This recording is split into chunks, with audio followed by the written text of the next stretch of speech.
Sinarhan ng lokal na pamahalaan ng Pasay ang Pogo Hub na naabistong dumodoble bilang prostitution den. Binawian na rin po ng lisensya ito na mag-operate.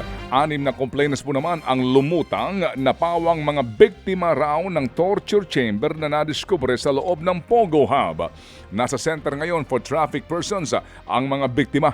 5 rito ay napagalamang mga wanted sa China. Meron din pong wanted sa ilang pang mga bansa. May mga passport daw ang mga ito. Pero tinatago ng management ng Pogo Hub.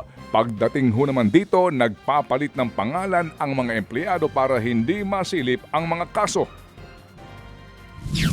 Yung ibang embassy po, nakakuha rin po ng mga wanted persons dito po. Kasi hindi lang po mga Chinese ang nandito po sa loob ng Pogo Hub na ito. May mga Vietnamese po dito, may mga Malaysian, may mga ibang nationality. Dito ginagawa nilang pang-ipit dito sa mga Pogo workers.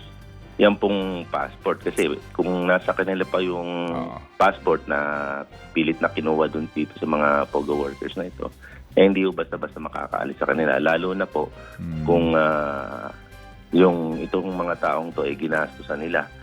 Ted Filon at DJ Chacha ngayon nasa Radyo 5 92.3 News FM Monday to Friday 6 to 10 a.m.